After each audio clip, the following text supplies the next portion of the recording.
Ashama harka fuunee dhaggeeffattootaa fi hordoftoota keenya nageenya rabbii idduma isin jirtanitti isinirraa jiraachuu isiniin jecha hojiin irraa oduu fi odeeffannoo irraaf jennee isinitti himnaa oduu dursuun hangafoota oduu. Siidaan Haaji Adam Saaddoo kan magaalaa Goobaa keessatti ijaarsifamaa ture bakka qeerroo fi qarree dabalatee hawaasni naannichaa argamanitti eebbifameeti jira. Godina Walloo Aanaa Daawwee Harawaa Bacaqaa iddoo jedhamtutti haleellaa raayyaa ittisa biyyaa uummata nagaa irratti raawwatameen namni maqaan isaa Ibraahim Amiin jedhamu lubbuun darbuun gabaafame. Itoophiyaan ejjennoo hidhaa haaromsaa irratti qabdu irra deebiin dhaabbata mootummoota gamtoomaniif ifoomsiteeti jirti. Kunneen hangafoota oduu keenya irraa turanii amma gara bal'ina oduu har'aaf jenneetti isin ceesifna. Oduu waliin an Imaamuddin Ibraahimi.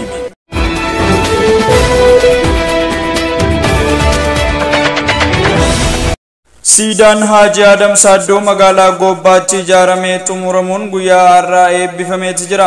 Haaji Adam Saaddoo gootoowwan Oromoon qabdu keessaa kanneen hangafaa yoo ta'an warroottan gaafa dukkanaa sana mootummoota Habashaa kanneen akka Haile Sillaasee dura dhaabbatee erga uummata kanaa karaa barbaachiseen falmaa ture ta'uu seenaan ragaa baha. Kanumaan wal qabatee siidaan yaadannoo gootaa kanaa iddoo dhaloota isaa kanatti akka dhaabbatuuf qeerroo fi qarree dabalatee uummanni naannichaa hundi gaafachaa kan turan yoo ta'u gaafii uummataa bu'uureffachuun gaafa siidaan kun ijaarsa isaa eegalu adoolessa 20 bara 2020 mormiin jabaan leelliftoota sirna nafxanyaa magaalaa Goobbaa keessa jiraataniin uumameeti ture.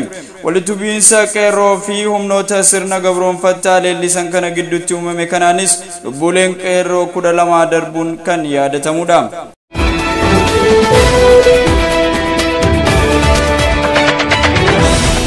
Guyyaa har'aa Walloo Aanaa Daawwee Harawaa Gandaa Bacaqaa iddoo jedhamtutti raayyaan ittisa biyyaa uummata nagaa irratti dhukaasa banuun nama maqaan isaa Ibraahim Amiin jedhamu ajjeesuun dhagahame.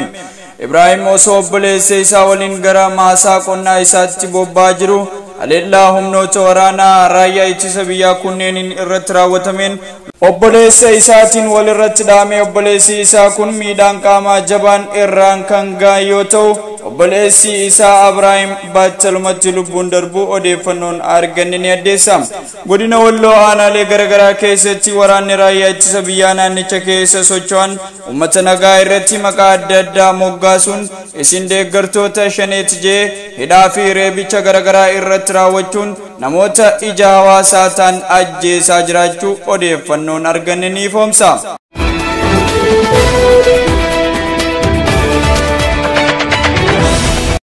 Itoophiyaan ejjennoo hidhaa haaromsaa irratti qabdu irra deebiin mana marii nageenya dhaabbata mootummoota gamtoomaniif beeksifte. Mariin torbee darbee biyyoota sadeen jechuun Itoophiyaa, Suudaanii fi Ijiptii gidduutti jalqabame waliigaltee malee xumuramuun ministeerri haajaa alaa Masrii karoora Itoophiyaan ji'a dhufuu hidhicha bishaaniin guutuuf baastee ilaalchise manni marii nageenya mootummoota gamtoomanii akka jidduu seenuu iyyannoo galfatee ture. Haaluma kanaan Itoophiyaan ejjennoo hidhaa haaromsaa irratti qabdu irra deebiin mana marii nageenya dhaabbata mootummoota gamtoomaniif xalayaadhaan beeksifte.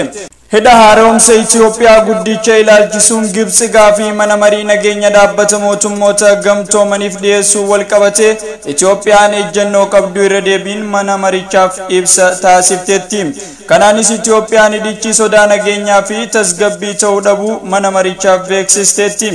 Gibxi waliigaltee biyyoota sadeen gidduutti adeemsifamaa jiruu fi xumura hin arganne cinatti dhiisuun sanbata darbee yeroo lammaffaaf gaafiin mana marichaaf dhiyeessitee fudhatamaa kan hin qabnee fi Itoophiyaan gochichatti gadduudhaa kan ibsite.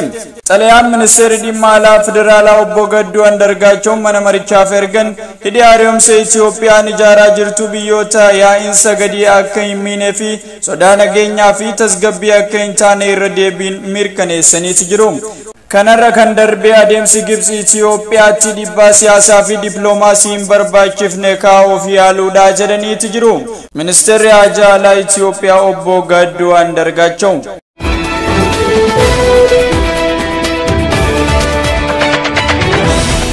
Ejensiin miidhaa saayibarii Gibxiin aggaamamee fashalaa'uu beeksise. Ejensiin odeeffannoo fi nageenya Itoophiyaa waxabajjii 10, 12 fi 13 teessoo isaa Gibxi kan godhate yakkamtoonni saayibarii Itoophiyaatti dhiibbaa dinagdee fi saayinsii uumuuf miidhaan saayibarii aggaamamee fashalaa'uu beeksiseeti jira. Yaalin miidhaa saayibarii aggaamamee Horse Group Anubis.hark fi Security Bypass kan jedhaman gama miidhaa qaqqabsiiftoota saayibariitiin ta'uu ejensiin ibseeti jira. Yakkamtoonni kunneen yeroo dheeraaf itti qophaa'aa kan turanii fi ejensichi hordofaa kan turan yoo ta'u caalumatti jimaata waxabajjii 12 bara 2012 fi sanbata waxabajjii 13 bara 2012 yaalii cimaa taasisuu isaanii ejensichi ibseeti jira. Yeroo kana keessatti dhaabbilee mootummaa 13 fi miti mootummaa 4 yaaliin rakkoo maarsariitii irratti akka uumamu gochuus beeksiseeti jira. Yaalichi kan xiyyeeffate biyyattiitti maarsariitii dhaabbilee gurgurtaa tajaajila mootummaa, waajjiraalee nageenyaa fi dhaabbilee dhuunfaa irratti kan ture ta'uunis ibsame.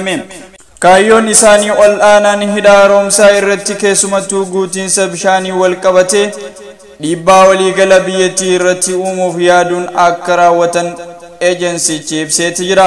Ejensichi dhaabbilee fi namoota dhuunfaa guyyoota lamaan darban tumsa taasisan keessayyuu Itiyoo Telekoomii fi Ministeera Innoveeshinii fi Teeknooloojii galateeffateeti jira.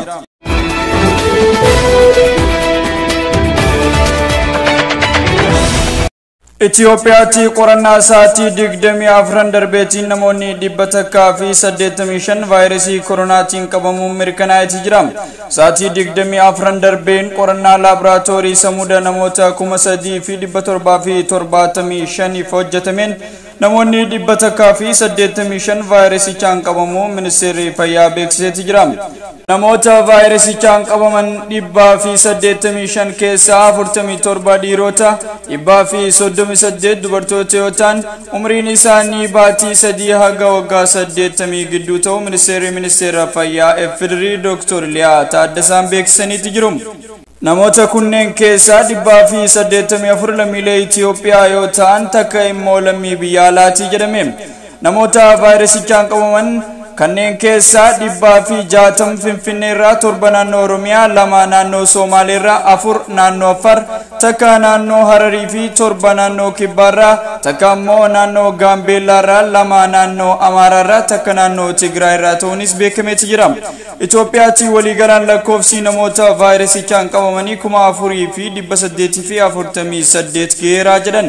Yeroo ammaa vaayirasichi kan irra jiru namoota 3359 jedhame. Wal'aansa hordoffii cimaa keessa kan jiran namoota 38 har'a kan dandamatan ammoo namoota 115 waliigalaan dhibee vaayirasicharraa kan dandamatan namoota 1412 yoo ta'u vaayirasichi Itoophiyaa seenuun erga mirkanaa'e kaasee hanga ammaatti qorannoowwan laaboraatoorii namoota 200 fi 23 fi 340 takka irratti taasifamee jira jedhan.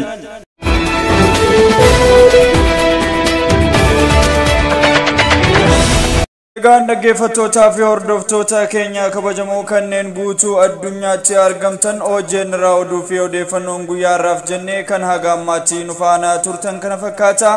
Odeeffannoo isinitti himuun kan isin waliin ture an Imaamuddin Ibraahimii. Odeeffannoo biraatiin yeroo biraa haga walitti deebinutti yeroo gaarii qabaadha.